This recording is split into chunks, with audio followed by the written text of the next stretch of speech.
জনাইছোঁ।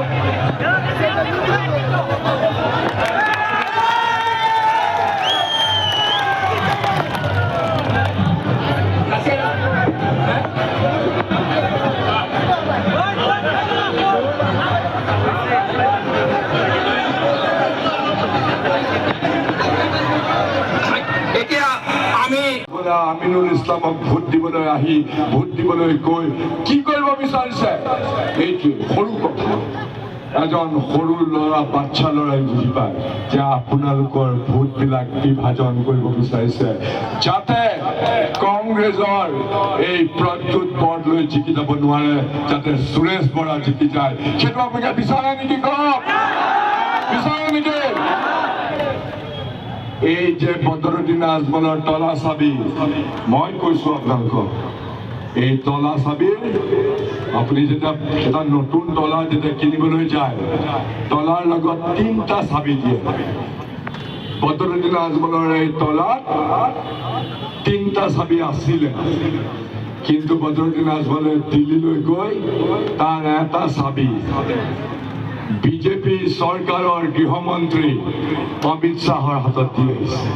কাৰণ অমিত শ্বাহে তেওঁৰ এই আগৰ ব্যৱসায়ৰ ওপৰত CBI ৰেড কৰিম বুলি কৈছিলে।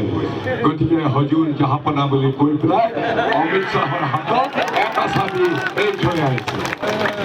আৰু বদৰুদ্দিন আজমলে 2 নম্বৰ চাবিটো অসমৰ মুখ্যমন্ত্ৰী হিমন্ত বিশ্ব শৰ্মাৰ হাতত দি আহিছে। হিমন্ত বিশ্ব শৰ্মাৰ হাতত আৰু যিটো মামৰে খোৱা টাকা, যিটো চাবিৰে তলা খুলিব নোৱাৰি, সেই চাবিটো নিজৰ হাতত লৈ পেলাই আপোনালোকক দেখুৱাই ফুৰিছে। তলা চাবিত ভোট দিয়ক, তলা চাবিত ভোট দিয়ক। বুজি পাইছেনে? গতিকে মনত ৰাখিব, UDF ৰাজ্যৰ যি মূল সমস্যা বিগত আৰু ডিটেনশ্যন কেম্প, এই দুটা চৰকাৰ উঠিলে গ'ল, কংগ্ৰেছে হওক বিজেপিয়ে হওক, কোনো চৰকাৰে ইয়াৰ বিষয়ে কোনো ধৰণৰ ব্যৱস্থা নকৰিলে। কংগ্ৰেছ দলৰ স্থিতি স্পষ্ট। অসম চুক্তিৰ আধাৰত অসমৰ বিদেশী সমস্যাৰ যি সমাধান সূত্ৰ আমি ৰাজীৱ গান্ধী ডাঙৰীয়া আৰু সদৌ অসম ছাত্ৰ সন্থাৰ চুক্তি স্বাক্ষৰ কৰি হৈছিলে, আমি চুক্তিক সদায় সন্মান কৰোঁ। বিজেপিয়ে কেতিয়াবা NRC কথা কয়, কেতিয়াবা 1952 কথা কয়। আমাৰ কথা স্পষ্ট যে 1971-ৰ 25 মাৰ্চৰ পাছত অহা প্ৰতিগৰাকী মানুহক আমি ভাৰতীয় হিচাপে মানি লৈছোঁ। সেই কথাত আমাৰ কোনো দ্বিমত নাই।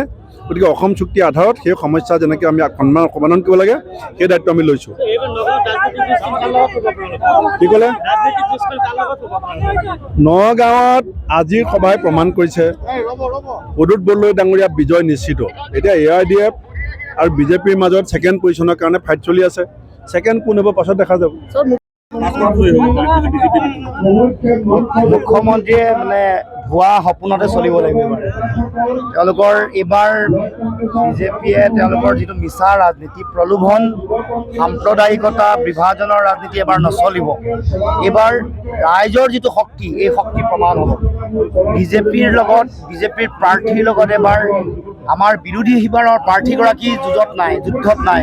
এইবাৰ যুদ্ধত বিজেপিৰ লগত পোনপটীয়াকৈ সাধাৰণ জনগণ, যাক অন্যায় কৰা হৈছে, যাৰ বিৰুদ্ধে বিভিন্ন জাতীয় অন্যায় কৰিছে, বিভিন্ন জাতি জনগোষ্ঠী সাধাৰণ জনগণক বিভিন্ন ধৰণে অন্যায় কৰিছে, অত্যাচাৰ কৰিছে, গণতান্ত্ৰিক অধিকাৰ খৰ্ব কৰিছে, মূল্য বঢ়াইছে, মূল্য বৃদ্ধি কৰি কৰ কাটল বঢ়াই বিভিন্ন ধৰণে অত্যাচাৰিত কৰাৰ বিৰুদ্ধে এইবাৰ ৰাইজে ভোট দিছে। সেইকাৰণে ইতিমধ্যে যোৰহাট আৰু ডিব্ৰুগড় বিজেপিৰ ভেটি উচন হৈছে। ৰাইজে সিদ্ধান্ত লৈছে বিজেপিক উৎখাত কৰিবৰ কাৰণে যোৰহাট আৰু নগাঁও কি হ'ব? নগাঁৱত একেবাৰে জয় 100% ফাইনেল হৈ গৈছে। আজি সভাৰ উপস্থিতিয়ে চাৰিওফালে আপোনালোকে দেখিছে চুনামি, জনগণৰ চুনামিত নগাঁৱত এবাৰ বিজেপি উৎখাত হ'ব। এতিয়া আমাৰ চবতে ভাল চলি আছে। নগাঁও ভাল চলি আছে, গুৱাহাটী ভাল চলি আছে, ধুবুৰী ভাল চলি আছে, আমাৰ কৰিমগঞ্জ, এইবোৰ মই পোৱা খবৰ। আৰু মই নিজৰ সমষ্টিৰ পৰা ওলাই আহিছোঁ, এতিয়া আৰু খবৰ আহিব। মোৰ এইকেইখনৰ খবৰ আহিছে যে ধুবুৰী ভাল, গুৱাহাটী ভাল, নগাঁও ভাল, কৰিমগঞ্জ ভাল, আৰু য'ত বেয়া আমি জোৰ দি ভাল কৰিম। নিশ্চয়। ঠিক আছে।